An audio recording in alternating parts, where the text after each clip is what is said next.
Bab 115, Bab 2235, Ketakutan yang luar biasa. Kau hanya, siapa kau, apa kau?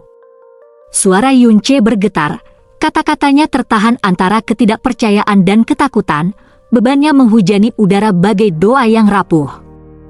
Jantungnya berdebar kencang, bukan karena kelelahan, melainkan karena ketakutan yang sudah bertahun-tahun tak dirasakannya. Ketakutan yang sesungguhnya. Ketakutan yang menusuk lebih dalam dari pedang dan lebih dingin dari kematian itu sendiri. Ketakutan, sebuah kata yang telah lama lenyap dari jiwanya sejak ia bangkit sebagai penguasa iblis. Sejak ia berdiri di atas segala ciptaan, sejak ia menghadapi murka surga, pengkhianatan para dewa, dan jurang maut itu sendiri, ia telah berjalan sendirian, tanpa rasa takut tak tergoyahkan. Ia telah menerjang maju melewati kematian, pengkhianatan, dan kehancuran, tak pernah sekalipun membiarkan ketakutan berakar di hatinya.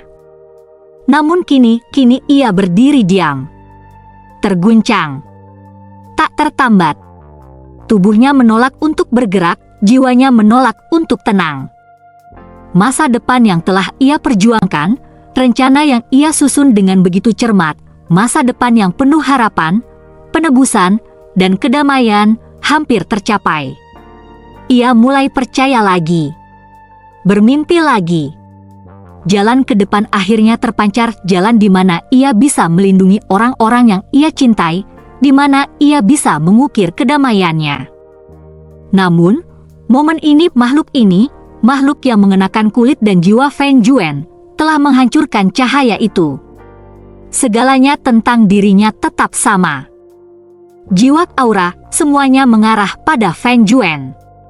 Namun, setiap serat keberadaan Yunce berteriak sebaliknya. Kau bukan dia.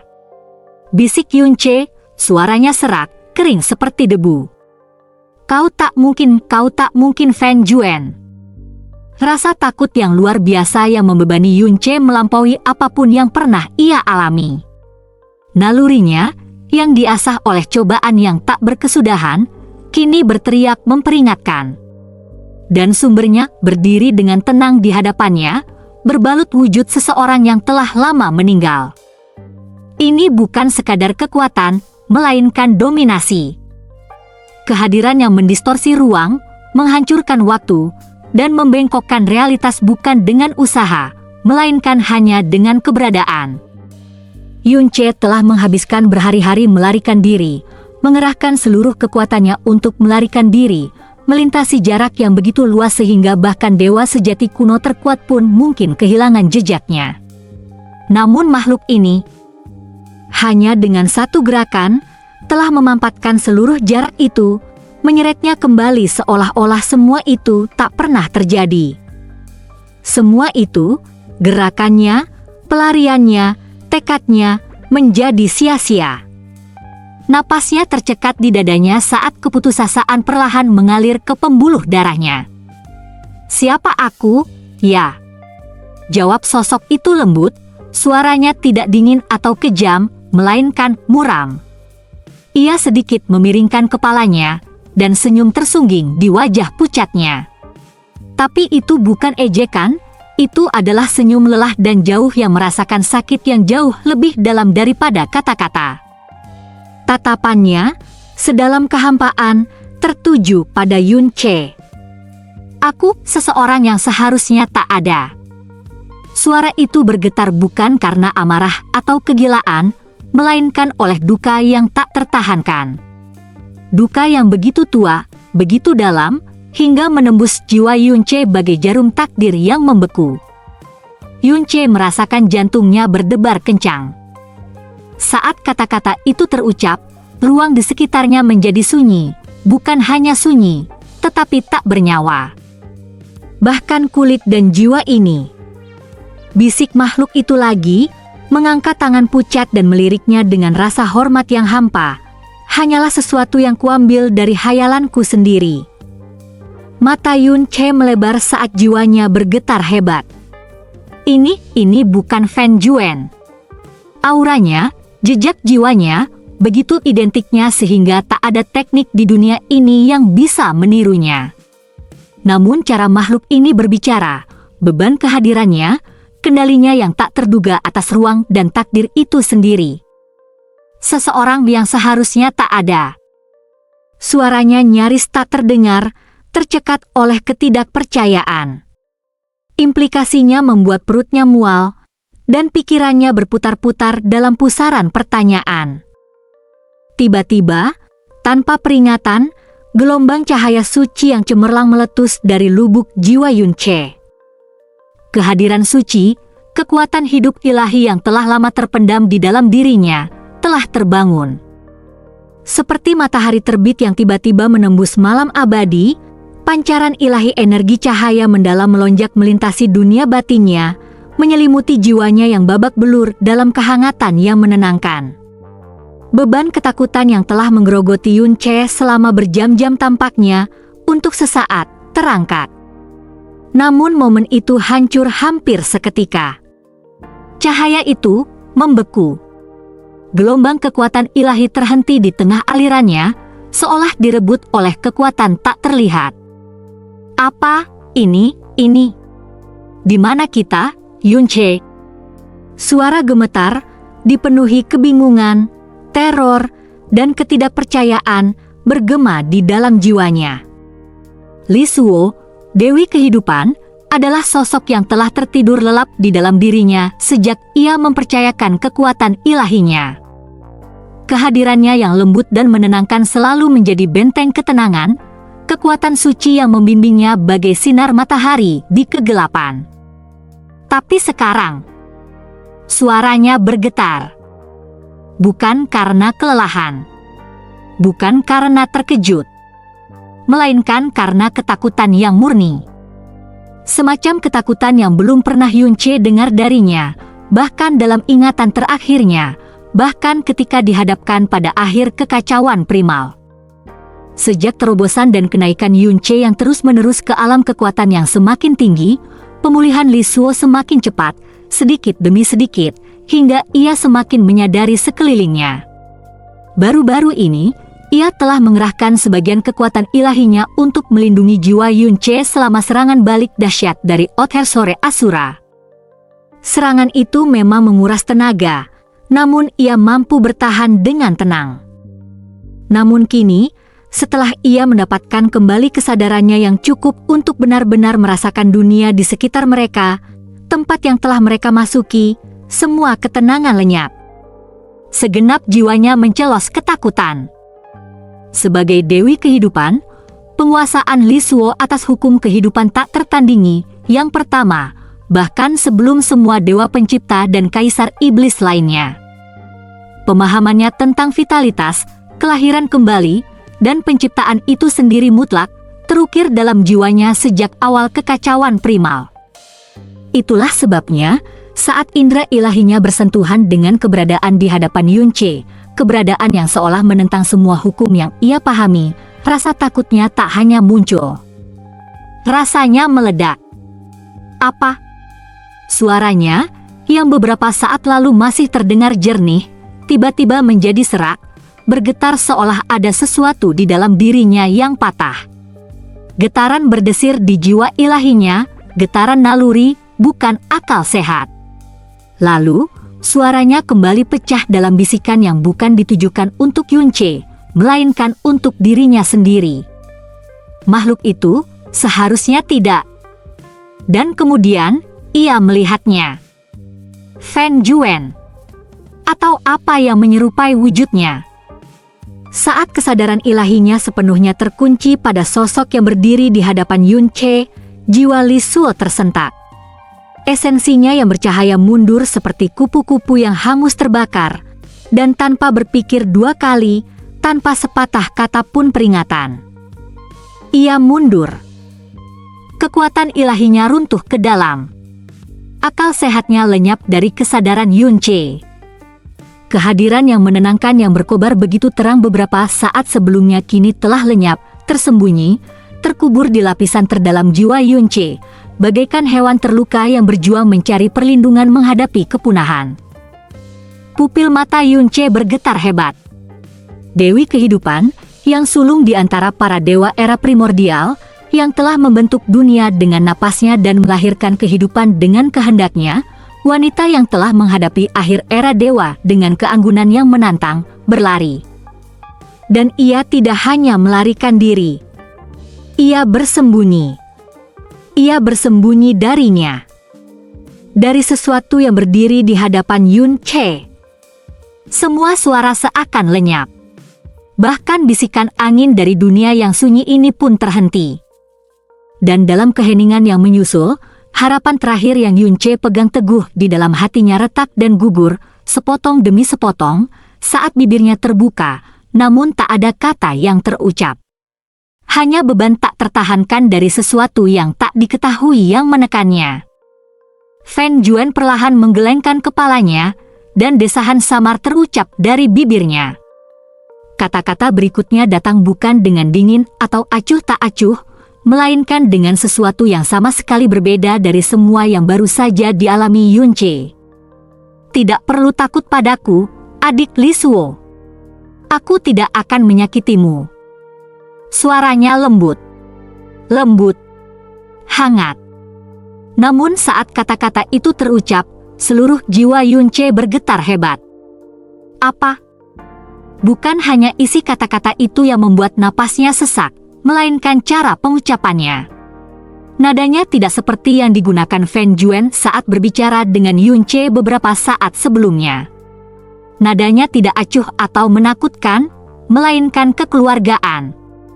Hampir lembut. Satu kalimat itu membuat pikiran Yun Che meledak menjadi kacau. Jiwanya bergetar lebih hebat dari sebelumnya, jauh lebih hebat daripada saat berhadapan dengan Mo Su atau bahkan abis itu sendiri. Karena bahkan Mo Su, Raja Abisal dan penguasa abis, tak mampu menembus jiwa Yun Che. Ia tak mampu merasakan Li Suo, Dewi Kehidupan, yang telah lama bersembunyi jauh di dalam diri Yun Che yang paling terlindungi. Esensi ilahinya tersegal dalam ruang hampa dan debu abisal yang bahkan dewa sejati terkuat pun tak pernah mampu melihatnya. Namun makhluk ini, makhluk yang berwajah Fan Juan, tak hanya merasakan kehadirannya seketika, tetapi juga memanggilnya dengan namanya. Dan yang lebih parah, ia memanggilnya adik kecil. Rasa dingin yang tak pernah Yun Che kenal melilit tulang punggungnya. Setiap implikasi yang tersirat dari tiga kata itu lebih mengerikan daripada sebelumnya. Ia tak ingin mempercayainya. Ia tak bisa mempercayainya. Namun suaranya tetap bergetar saat ia berbisik dalam hati, seolah takut akan jawabannya. Li Suo, kau tahu siapa orang ini? Keheningan. Keheningan itu terus berlanjut. Tak ada bisikan. Tak ada gema. Tak ada hembusan pikiran ilahi. Tepat ketika Yun Che mengira ia telah lenyap sepenuhnya. Tidak! Jeritan yang menggema di benaknya tak hanya dipenuhi rasa takut, melainkan dipenuhi teror yang tak tersaring, kengerian yang tak tersaring. Suara Dewi Kehidupan, yang paling bersinar di antara para dewa pencipta, mercusuar keberadaan itu sendiri, berteriak. Bagi makhluk seperti dirinya, yang telah menyaksikan era yang tak terhitung jumlahnya, hal ini bukan hanya langka, melainkan mengerikan. Sepanjang siklusnya dari tidur dan bangun, serpihan-serpihan jiwa ilahinya perlahan kembali padanya. Dan setiap kali kembali, semakin banyak ingatan kunonya tentang kekacauan primal, era para dewa, tentang awal sejati, mengalir kembali. Biasanya, ia menyambut proses ini dengan tenang. Namun kini, di saat ini, ia hanya ingin kembali tertidur. Melupakan. Melarikan diri. Menghilang. Sebagai Dewi Kehidupan, meskipun ia yang paling lembut dan terlemah di antara keempat dewa pencipta, ia pernah berdiri di puncak keberadaan, setara namanya dengan Kaisar Iblis penempas surga dan dewa sesat. Bahkan ketika berhadapan dengan Kaisar Iblis atau menghadapi kehancuran para dewa yang dahsyat, ia tak pernah merasa takut. sampai sekarang. Begitu jiwa ilahinya terkunci pada sosok berbalut hitam yang berdiri di hadapan Yun Che, kemauannya retak. Kekuatannya mulai bergetar, rasa dirinya, fondasi keilahiannya, mulai runtuh. Itu bukan sekadar tekanan. Itu bukan sekadar kekuatan. Itu adalah penghancuran naluriah atas segala sesuatu yang ada dalam dirinya. Dan dalam kehancuran yang luar biasa itu, Li Suo menyadari sesuatu yang belum sepenuhnya dipahami Yun Che. Makhluk ini tidak ditakdirkan untuk ada. Hukum kehidupan, siklus samsara, fondasi kekacauan primal itu sendiri, semuanya bergetar di hadapannya. Bahkan menatapnya saja sudah menggoda untuk mengungkap esensi ilahinya sendiri. Bahkan kekosongan pelindung Yun Che pun tidak cukup, ia telah mundur lebih dalam lagi, lebih dalam dari debu, lebih dalam dari jiwa. Dan Yun Che, dengan segala kekuatan dan keberaniannya, tahu persis apa artinya itu. Ketakutannya bahkan lebih besar dari ketakutannya sendiri. Dan itulah yang paling membuatnya takut. Menatap pemandangan di hadapannya, Yun Che memperhatikan Feng Juan perlahan menggelengkan kepalanya, lengkungan samar dan getir menarik sudut mulutnya. Matanya yang tak bernyawa, untuk sesaat, berkilat tajam, kesedihan yang begitu dalam seolah membentang melintasi era yang tak terhitung jumlahnya, dan kesepian yang tak pernah dapat dipahami sepenuhnya oleh makhluk, dewa, atau iblis manapun. Reaksinya cukup normal, Feng Juan berkata lembut, seolah-olah ia sedang mencoba menghibur Yun Che, atau mungkin dirinya sendiri. Kau tak perlu terlalu memikirkannya. Lagi pula aku kebalikannya. Suaranya tenang, bahkan lembut. Namun di telinga Yun Che, setiap kata bagaikan guntur sunyi yang mengguncang hati dan jiwanya. Kebalikan dari Dewi Kehidupan. Kata-kata itu bergema lebih keras daripada gemuruh atau ledakan apapun. Implikasinya, apa artinya, apa itu, mencakar pikiran Yun Che seperti mimpi buruk yang tak kunjung berakhir. Penciptaan dan kehancuran. Cahaya dan kehampaan. Kehidupan dan... Yun Che tak berani menyelesaikan pikirannya.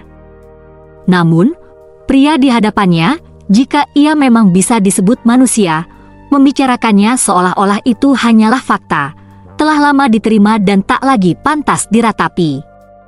Ketenangan yang tak tergoyahkan itu membuatnya semakin menakutkan. Melihat tak ada lagi yang perlu dikatakan, Feng Juan perlahan berbalik, jubah hitamnya beriak di udara tak bernyawa saat ia bangkit tanpa suara, seperti bayangan yang ditarik ke atas oleh suatu kekuatan tak terlihat. Dan kemudian, suaranya, rendah dan pasti, berderak di angkasa. Ikuti aku.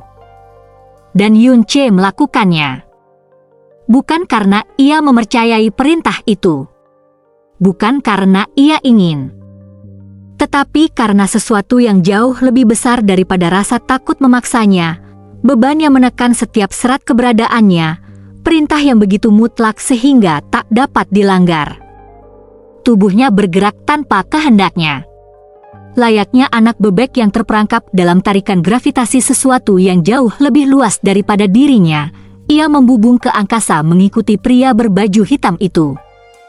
Dan kemudian, tanpa gema, tanpa suara, ruang di depan terbelah. Layaknya kertas yang terbelah di bawah jari-jari dewa, dunia terkoyak di hadapan mereka. Dengan tatapan terakhir ke tanah tak bernyawa di belakang, mereka melangkah ke dalam kehampaan dan lenyap. Keduanya bergerak dalam diam, menembus lapisan ruang dan waktu seolah-olah mereka hanyalah tirai yang tertiup angin. Mereka melewati satu dunia demi satu, medan bintang yang luas, alam yang hancur, bidang tandus, dan langit yang hancur, semuanya tersapu oleh langkah tenang pria di depan. Yun Che mengikutinya dari dekat, kehadiran makhluk di hadapannya yang menindas menolak meninggalkan kulitnya, tulangnya, bahkan jiwanya. Seiring perjalanan mereka, Yun Che mulai menyadari adanya konsistensi yang aneh. Di setiap bidang yang mereka lewati, baik yang retak maupun utuh, udara terasa berat, bukan hanya karena keheningan, tetapi juga karena jejak sesuatu yang lebih dalam. Pada beberapa orang, ia bisa merasakan napas esensi kehidupan yang masih tersisa, samar dan layu bagai bara api dalam abu. Pada yang lain, jiwa-jiwa yang terfragmentasi melayang bagai kelopak bunga yang berserakan, tak bernama dan terlupakan. Pikiran Yunche berputar. Pertanyaan-pertanyaan berjatuhan satu demi satu, membentuk gelombang yang mengancam akan menenggelamkan kejernihannya. Namun, terlepas dari semua gejolak dalam pikirannya, teror yang dulu mencengkeramnya mulai memudar.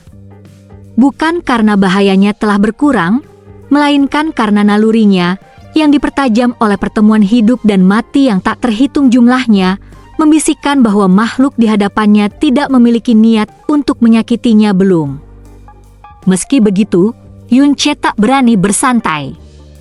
Ia tetap sangat waspada, indera keilahiannya terus-menerus menyapu setiap jengkal ruang, setiap sarafnya menegang bagai tali yang ditarik.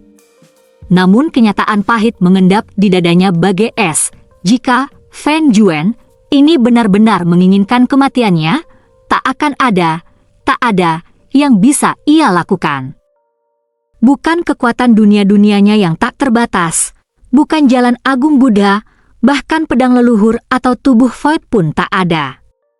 Tak ada. Maka, ia hanya bisa mengikuti. Dengan tangan terkepal tersembunyi di balik jubahnya, dan hati getir yang tak mau tunduk, ia melangkah maju. Boom! Dengan suara retakan yang menggelegar, lapisan ruang terakhir terbelah bagai kaca rapuh, dan kehampaan pun berhamburan menampakkan dunia baru. Mereka melangkah ke wilayah kekuasaan kuno, luas dan megah tak terkira. Udara berkilauan dengan sisa-sisa dewa, dan daratan tak berujung terbentang di hadapan mereka. Gunung-gunungnya terpahat bagai duri naga, lembah-lembahnya diselimuti kabut tipis. Puluhan, mungkin ratusan, istana gemerlap melayang di angkasa bak penjaga yang sunyi, masing-masing berkilauan dengan cahaya halus, puncak-puncaknya menjulang ke langit. Di jantung alam dewa ini berdiri sebuah istana kolosal, begitu tinggi di atas yang lain hingga terasa seolah-olah menguasai semuanya. Istana itu menggantung di angkasa bagai mahkota para dewa yang terlupakan, agung dan mendominasi, namun tak bernyawa. Terlepas dari keindahannya, terlepas dari kemegahan dunia ini, Yunche langsung merasakannya. Tak ada kehidupan di sini. Tak ada kehadiran. Tak ada napas. Tak ada detak jantung. Hanya keheningan, kuno dan abadi. Persis seperti semua alam lain yang pernah mereka lewati. Ini adalah kuburan berbalut emas. Namun, saat Yunche berdiri dalam kekaguman dan kebingungan, suara Fan Juan terdengar. Aku akan menunggu. Lakukan apa yang harus kau lakukan, Yunche, Fan Juan berkata lembut, suaranya bergema samar di udara yang abadi. Tanpa menunggu jawaban, ia berbalik dan mulai menaiki tangga panjang kuno yang mengarah ke istana yang menjulang tinggi di atas. Setiap langkah yang ia ambil seakan beriak menembus angkasa, dan dengan setiap tarikan napas, jarak di antara mereka semakin melebar hingga akhirnya, sosoknya menghilang sepenuhnya ke puncak yang diselimuti kabut. Menatap langit dengan bingung, Yunche ingin bertanya apa maksudnya, namun tiba-tiba ia berbalik ke arah tertentu. Kemudian, bagaikan guntur di hati, sebuah suara yang tak pernah didengar Yunche selama yang terasa seperti selamanya, menembus keheningan dunia dan menghancurkan segalanya. Yunche. Seluruh tubuhnya membeku. Suara itu mustahil. Ia berputar menuju gugusan istana melayang yang jauh. Di sana, sosok muncul, siluetnya melesat di cakrawala bagai komet di langit yang mati. Kecepatannya, kehadirannya, aura keakraban yang begitu kuat melekat pada setiap gerakannya. Mata Yunche bergetar. Jantungnya berdebar kencang di dadanya. Shen 11. Bab 116, Bab 2236, Ciptaan Pertama Ibu bagian 1. Di alam yang dipisahkan oleh hidup dan mati, dua sosok berdiri diam, satu membeku tak percaya, yang lain menatap dengan kerinduan yang sunyi dan tak terbaca. Dunia di sekitar mereka terasa hampa, tanpa angin, suara, atau warna, namun pada saat itu, rasanya waktu telah berhenti. Shen 11. Tanpa ragu, Yunche bergegas maju dan memeluknya. Ia memeluknya erat, dengan putus asa, seolah takut ia akan lenyap begitu ia melepaskannya. Tangannya yang gemetar mencengkeram punggung rampingnya, dan napasnya tercekat di tenggorokan. Untuk waktu yang lama, keduanya tak bergerak, tenggelam dalam keheningan yang tak nyata di antara mereka. Akhirnya, mereka berpisah. Shen 11 mengangkat pandangannya ke arah Shen 11. Apa yang kau lakukan di sini? Tanyanya lembut. Suaranya bergetar, bukan karena kerinduan, melainkan karena kebingungan, seolah ia tak dapat memahami pemandangan di hadapannya. Yunche menatapnya, tetapi tidak berkata apa-apa. Cinta mereka selalu samar, bagaikan mimpi yang berlalu. Sejak awal, tak ada janji, tak ada hubungan sejati, hanya kebutuhan. Bagi Shen 11, itu adalah cara untuk membebaskan dirinya dari pedang leluhur penghukum surga, dan untuk itu, ia telah memberikan tubuhnya kepada Yunche. Sebagai balasannya, ia telah membantunya menghilangkan tanda peminta kematian jiwa Brahma. Itu saja. Hanya sebuah transaksi. Namun, di tempat di mana hidup dan mati samar, mereka bertemu kembali. Namun semua yang terjadi setelahnya, kedatangan putri mereka, Yun 11, tak lebih dari sebuah kecelakaan. Namun, kecelakaan itu menjadi benang yang mengurai dinginnya hati Shen 11 dalam diam. Ia telah hidup dengan keterpisahan, dengan tujuan yang jelas, tetapi kelahiran Yun 11 telah membangkitkan sesuatu yang dalam di dalam dirinya, sesuatu yang tak pernah ingin ia rasakan. Saat itu, ketika tubuhnya ditarik ke alam kematian oleh pedang leluhur penghukum surga, kesadaran Yunche untuk sesaat terseret bersamanya. Pada saat itu, di luar hidup dan mati, ia mempercayakan satu keinginan terakhirnya, menemukan putri mereka, dan menjalani hidup yang damai dan bahagia. Namun, Yunche justru berusaha sekuat tenaga untuk membawanya kembali. Ia tersentuh, sungguh tersentuh. Namun tentu saja, itu tak mungkin terjadi. Ia masih hidup, dan ia tak lagi. Ia hanyalah jiwa pada saat itu, berlama-lama di alam tak bernyawa ini, terikat oleh kematian itu sendiri. Bahkan senior itu tak bisa meninggalkan tempat ini. Namun kini, sekali lagi, ia berdiri di hadapannya, di sini, di sumur samsara. Dan kali ini, bukan hanya kesadarannya. Shen 11 dapat merasakannya dengan jelas. Seluruh keberadaannya ada di sini. Tubuhnya, jiwanya, segalanya. Tapi bagaimana mungkin? Saat ia menatap Yunche dengan mata penuh ketidakpercayaan, raut wajah yang sama terpantul di wajahnya. Aku datang untuk membawamu pulang," kata Yunche, suaranya bergetar karena emosi, tatapannya tak pernah lepas darinya. Shen 11 di hadapannya, ia utuh. Tubuhnya, jiwanya, seluruh dirinya ada di sini, utuh dan hidup. Tapi bagaimana? Terakhir kali ia melihatnya, ia hanyalah jiwa yang mengembara, memudar di tanah kematian. Tapi bahkan senior tak pernah bisa pergi. Bagaimana kau bisa membawaku kembali?" bisik Shen 11, suaranya lembut, nadanya dipenuhi ketidakpercayaan. Kata-kata Yunche terasa seperti melodi ilahi yang bergema di hatinya, tetapi ia tetaplah Shen 11, berpikiran jernih, tenang, tak mau memeluk mimpi tanpa alasan. Ia tak tahu bagaimana Yun Che bisa sampai di sini, tetapi kebenaran tetap ada.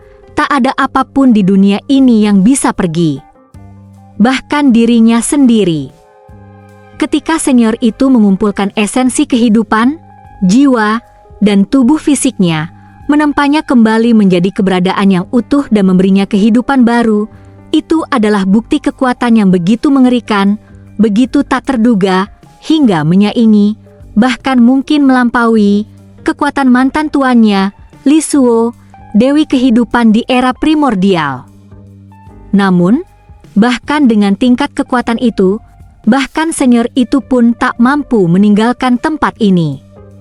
Jadi bagaimana mungkin Yun Che membawanya kembali ke dunia orang hidup? Senior, gumam Yun Che saat sebuah kesadaran melintas di benaknya. Nada hormat dalam suara Shen 11 masih terngiang di benaknya, dan saat itu, bayangan sosok berpakaian hitam yang tampak seperti Fen Juan muncul. Hanya ada satu kemungkinan jawaban. Apakah kau sedang membicarakan senior berpakaian hitam itu? Tanya Yun Che, matanya menyipit saat bertemu pandang dengan Shen 11. Aku tidak tahu siapa dia, tapi aku tahu dia luar biasa kuat. Dialah yang menyembuhkan jiwaku yang hancur dan tubuhku yang remuk dan memberiku kehidupan sekali lagi, kata Shen 11 lembut, suaranya mengandung rasa syukur yang dalam dan tulus. Anugerah kesempatan kedua untuk benar-benar hidup kembali adalah sesuatu yang tak terkira yang bisa ia harapkan untuk dibalas. Kau tidak tahu. Yun Che menggema dengan bingung, alisnya berkerut dalam. Dia telah mengamati seluruh tempat ini berulang kali ketika pertama kali tiba. Dibandingkan dengan alam yang luas dan tak berujung itu dengan sungai panjang esensi kehidupan, alam ini jauh lebih kecil, hanya berdiameter beberapa ribu mil sebelum berakhir dalam kehampaan. Ia tak merasakan apapun. Tak ada kehadiran lain. Tak ada jiwa lain. Bahkan keberadaan Shen 11 pun sepenuhnya tersembunyi darinya hingga saat senior misterius itu menghilang menuju istana di angkasa. Sebuah pikiran tajam melintas di benaknya. Tanpa ragu, Yun Che kembali mengirimkan indera ilahinya, menyapu keluar, menyelimuti setiap jengkal dunia tak bernyawa ini. Mungkin ada sesuatu yang menghalangi persepsinya selama ini, sama seperti ia tak bisa merasakan kehadiran Shen 11 sebelum senior itu pergi ke kastil terapung di atas. Namun, saat indera ilahi Yun Che menyapu daratan sekali lagi, menyelimuti setiap jengkal alam tandus ini, ia tetap tak dapat mendeteksi secuil pun makhluk hidup lain. Indera ilahinya dengan cermat memindai setiap struktur, setiap koridor yang rusak, setiap ruangan yang sunyi. Dan kemudian, saat mencapai kastil di angkasa, hanya sesaat, ia menemui perlawanan. Sebuah kekuatan dingin tak terlihat menghalanginya, tetapi hanya sesaat, sebelum akhirnya diizinkan melewatinya. Dan dalam sekejap itu, seolah-olah tindakan itu telah disadari, Yun Che merasakannya. Di dalam menara tertinggi istana terapung itu, sosok Fen Juan menoleh sedikit, senyum tak terbaca tersungging di wajahnya, sebuah cermin dipegang malas di tangan pucatnya. Matanya, hampa namun mustahil menyadari, seakan menembus kehampaan. Saat tatapannya selaras dengan niat Yun Che yang menyelidik, hawa dingin yang mengerikan menjalar ke seluruh jiwa Yun Che, begitu kuatnya hingga seluruh tubuhnya bergetar ketakutan secara naluriah. Sebelum ia sempat menarik kembali indera ilahinya dengan hormat, keringat dingin sudah mulai mengalir di dahinya. Tapi ia tak mendapat kesempatan itu. Jangan lihat jangan. Suara Shen 11 yang ketakutan terdengar di sampingnya saat ia mengulurkan tangan dan mengguncangnya keras, menyadarkannya. Wajahnya, yang biasanya setenang laut yang diterangi cahaya bulan, kini pucat pasi, ekspresinya berubah dalam ketakutan yang belum pernah ia lihat sebelumnya. Kau akan melihat senior itu. Bisiknya, suaranya bergetar, seolah-olah bahkan mengucapkan kehadirannya dengan lantang pun mengundang kehancuran. Tangannya masih mencengkeram lengan senior itu erat-erat, kukunya menancap kuat di kulitnya. Upaya sederhananya untuk mengintip ke dalam istana itu saja hampir membuat jiwa doanya runtuh. Dan ia punya alasan untuk takut.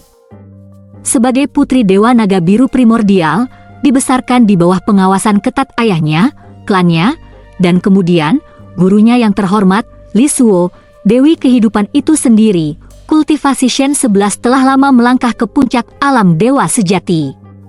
Ia bahkan telah mulai menguasai hukum surgawi dan melewati ambang batas menuju wilayah dewa sejati kuno.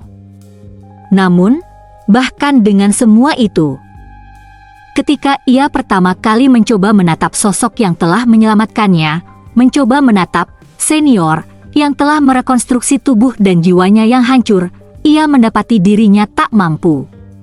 Seluruh keberadaannya bergetar. Jiwanya hampir hancur. Pria itu bukanlah seseorang yang bisa dipandang remeh oleh manusia, dewa, atau iblis. Jiwa ilahinya, kehendaknya, bahkan fondasi keberadaannya hampir runtuh hanya karena kehadiran pria itu. Itulah sebabnya ia panik, mengapa ia bereaksi begitu kuat. Ia takut Yunche, yang tidak menyadari bahayanya, akan memprovokasi kehadiran itu lagi, dan mati tanpa tahu bagaimana caranya. Sayangnya, reaksi putus asanya justru memperdalam kebingungan Yunche. Melihat kebingungan di matanya, Shen 11 menarik napas untuk menenangkan diri, meskipun suaranya masih bergetar. Aku tidak berani menatap senior itu. Katanya lembut, matanya tertunduk. Bahkan hanya merasakan aura ilahinya, itu membuatku takut. Rasanya seperti jiwaku akan direnggut dari tubuhku dan hancur menjadi debu. Ia menggelengkan kepalanya perlahan, tangannya masih mencengkeram lengan baju Yunche seolah-olah untuk melindungi dirinya dari ingatan itu. Aku bahkan tidak tahu seperti apa rupanya. Aku belum pernah benar-benar melihatnya. Tapi, ia berhenti sejenak, tatapannya melembut saat menatap mata Yunche. Aku yakin dia orang yang baik. Dia menyelamatkanku, mengembalikan jiwa dan ragaku, memberiku kehidupan kedua. Suaranya semakin pelan menjelang akhir, diwarnai rasa syukur yang tulus, tetapi juga emosi yang tak terlukiskan oleh Yunche. Sesuatu seperti kekaguman, dan sesuatu yang jauh lebih dekat dengan rasa hormat. Di sudut terdalam jiwa Yunche, Lisuo tetap diam, tak bergerak, kehadirannya tersembunyi di bawah lapisan energi ilahi. Ia mendengarkan suara muridnya, suara yang tak pernah didengarnya selama bertahun-tahun. Saat ini, lebih dari segalanya, ia rindu untuk muncul, melangkah maju dan bersatu kembali dengan orang yang pernah ia bimbing secara pribadi. Namun ia tak bisa. Bukan karena ia tak mau, melainkan karena ia sungguh tak mampu. Ketakutan yang menambatkan jiwanya, kengerian yang telah mengakar dalam dirinya jauh melampaui sekadar kekhawatiran. Itu adalah teror naluriah yang lahir bukan dari emosi, melainkan dari hukum-hukum dasar yang mendefinisikan dirinya. Pria berbaju hitam itu pria yang memanggilnya, kecil, adik, begitu saja. Ia tak mengingatnya. Tak secuil pun, bahkan secuil pun, keberadaannya di antara ingatannya yang luas dari era purba. Namun, setiap hukum ilahi, setiap helai ciptaan yang membentuk dirinya, merasa ngeri dengan kehadirannya. Bukan karena ia menyerangnya. Ia bahkan tidak melepaskan tekanan yang disengaja. Namun, hanya dengan keberadaannya, ia membangkitkan dalam dirinya rasa takut paling murni dan paling absolut yang pernah ia kenal. Karena ia tahu bahwa ia berdiri sebagai kebalikannya. Ia, Lisuo, Dewi Kehidupan. Dan pria itu ia bisa jadi adalah dewa kematian. Tapi itu mustahil, bukan? Di seluruh ingatannya, dari era leluhur, tentang kelahiran dewa pencipta dan kaisar iblis dari pecahan dewa leluhur, tak pernah ada catatan, tak pernah ada bisikan tentang dewa pencipta atau kaisar iblis kematian. Lalu apa itu dia? Dan yang paling menakutkannya bukan hanya siapa dia sebenarnya, melainkan kenyataan yang begitu kuat dan mencengangkan bahwa kekuatannya, keberadaannya jauh lebih luas, lebih dalam, dan lebih tak terduga daripada dewa pencipta atau kaisar iblis yang pernah dikenalnya. Kenyataan itu sendiri telah menghancurkan fondasi dari semua yang ia pahami. Maka, dengan hati yang terbebani oleh rasa takut dan ketidakpercayaan, Dewi kehidupan yang dulu angkuh itu tak bisa berbuat apa-apa selain tetap bersembunyi di dalam jiwa Yunche, diam, dan gemetar. Dari relung terdalam dunia batinnya, ia hanya bisa menyaksikan reuni antara Yunche dan Shen 11 terungkap, tak mampu mengungkapkan dirinya. Tak mampu berbicara, tak berdaya melakukan apapun selain menyaksikan. Ia bukan lagi pemandu, bukan lagi pelindung. Saat ini, ia hanyalah bayangan, ditelan oleh kehadiran sesuatu yang bahkan ia, seorang dewa pencipta, tak mampu pahami. Dari kebingungan menuju pemahaman yang bertahap, Yunche, di tengah percakapan yang lembut dan tak menentu dengan Shen 11, perlahan mulai menyatukan semuanya. Sedikit demi sedikit, seiring reuni terjadi di tanah tak bernyawa, saat suaranya yang gemetar menceritakan hal yang mustahil dan matanya berkilat ketakutan sekaligus hangat, Yunche menemukan kejelasan di tengah kekacauan. Dunia ini, makhluk ini, tak satu pun darinya dapat diukur dengan logika yang pernah ia pahami.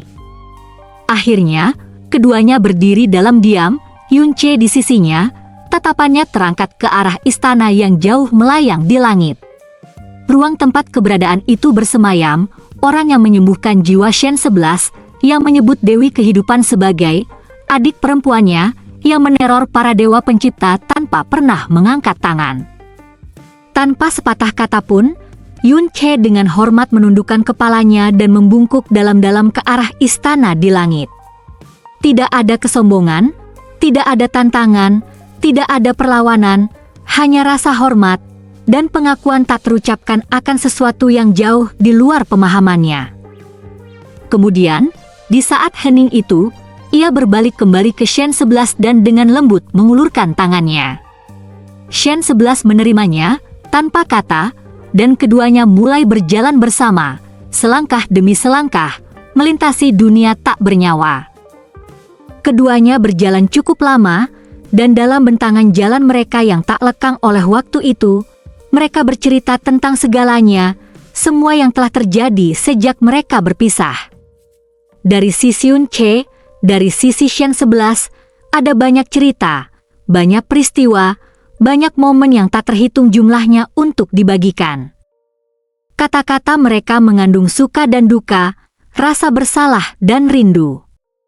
Beberapa kisah membawa senyum di wajah mereka, yang lain membuat tatapan mereka berat dalam keheningan. Akhirnya, semua kenangan dan jejak masa lalu yang berserakan itu akhirnya bertemu menuju masa kini. Kau benar-benar punya cara untuk meninggalkan tempat ini? Tanya Shen 11 lembut, suaranya bergetar seperti bisikan yang tersangkut angin. Harapan dalam kata-katanya samar, tertahan, seolah ia tak berani sepenuhnya mempercayainya. Setelah sekian lama, setelah bertahun-tahun terisolasi, dalam kesunyian, dalam keputusasaan, apakah benar-benar ada jalan keluar? Ia telah lama merindukannya, untuk kembali ke dunia orang hidup, untuk melihat putri mereka lagi, untuk berjalan sekali lagi di bawah sinar matahari sebagai seseorang yang hidup. Namun baginya, keinginan itu selalu terasa seperti mimpi yang terlalu jauh. Untuk disentuh. Sesuatu yang tak pernah dimaksudkan untuknya. Sejak ayahnya, Dewa Naga Biru Primordial, mengikat jiwanya pada pedang leluhur hukuman surga dalam upaya putus asa untuk melindunginya selama bencana yang menghancurkan surga. Ia telah bertahan hidup tetapi dengan mengorbankan kebebasan.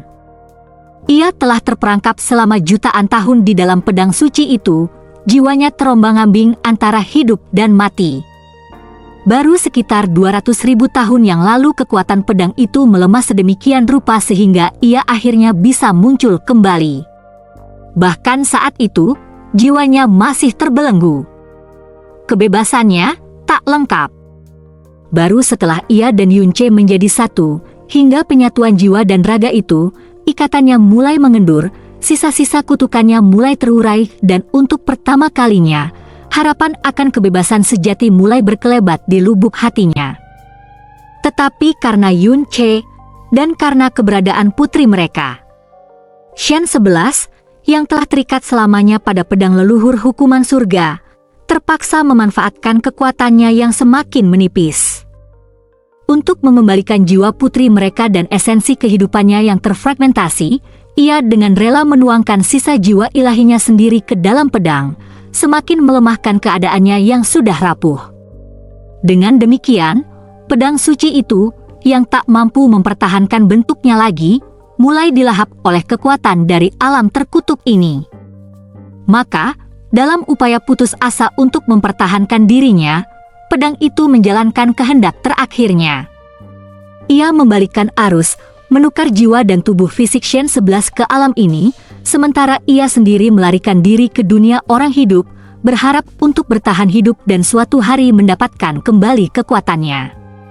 Itu adalah pertukaran yang kejam, yang membuat Shen 11 terpenjara di tanah kematian ini, sementara pedang itu melayang melintasi kosmos yang luas. Dan takdir, seolah digerakkan oleh benang tak terlihat, langsung menemukan Yunce. Akhirnya, kekuatan itu menemukan jalannya ke dalam vena mendalamnya dan, setelah sepenuhnya terbangun, menjadi sebuah dunia di dalam dirinya, tertidur dalam keheningan, menunggu hari di mana kekuatan sejatinya akan siap kembali. Aku tidak bisa menjaminnya, kata Yunce lembut, suaranya dipenuhi tekad sekaligus ketidakpastian, tapi aku yakin kita bisa meninggalkan tempat ini. Lagi pula, senior itu berkata padaku, setelah aku menemukanmu, dan setelah semuanya selesai, aku harus pergi dan menemukannya lagi. Mata Shen 11 tetap tertuju padanya, dipenuhi kegelisahan. Apakah kau benar-benar akan baik-baik saja? Tanyanya, suaranya sedikit bergetar, meskipun Yunce telah meyakinkannya berkali-kali.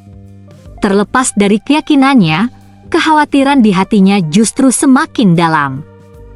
Yunce tidak langsung menjawab. Sebaliknya, ia menariknya dengan lembut ke dalam pelukannya, memeluknya erat, seolah-olah melindunginya dari segala hal di dunia ini, kematian, keputusasaan, takdir itu sendiri. Aku yakin aku akan baik-baik saja, bisiknya lagi, lembut namun tegas, seolah mengulang kata-kata itu cukup lama akan membuatnya benar bagi mereka berdua. Dengan itu, keduanya seolah mencapai kesepahaman yang tak terucapkan, sementara Shen 11 tetap berada dalam pelukan Yunce.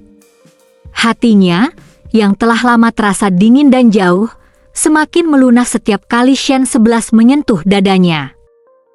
Pria ini dulunya jiwa yang bodoh dan putus asa yang ia selamatkan hanya karena hubungannya dengan Hong Er. Siapa yang menyangka ia akan mendaki sejauh ini? Siapa yang mengira bahwa, terlepas dari awal mereka yang dangkal, suatu hari ia akan menyeberang ke dunia orang mati itu sendiri hanya untuk membawanya pulang? Pikiran itu menggugah sesuatu yang dalam di dalam dirinya. Dan bagi Yunce, kehangatan lembut tubuhnya, aroma lembutnya yang tercium di udara, semuanya terasa begitu kuat. Napasnya sedikit memburu saat kehadirannya menariknya. Kedekatan yang manis saat ini membuatnya melupakan kengerian yang baru saja ia hadapi. Namun, tepat saat ia hendak menariknya lebih dekat lagi. Temui aku sekarang karena kau sudah selesai. Suara dingin tanpa emosi bergema tepat di dalam jiwa Yunce bagai derak cambuk dewa, dan seketika itu juga, seluruh tubuh Yunce menegang. Napasnya tercekat di tenggorokan saat hawa dingin menjalar di tulang punggungnya. Kaki ketiganya, yang sebelumnya berdiri dengan gagah, seketika melunak bagai tersambar petir. Shen 11 mengerjap, memiringkan kepalanya bingung saat melihat ekspresi Yun Che yang tiba-tiba membeku. Yun Che tidak langsung menjawab. Ia hanya berdiri di sana, wajahnya pucat pasi, keringat mulai mengucur di dahinya. Bahkan dalam kematian pun, tak ada kedamaian, tak ada kebahagiaan.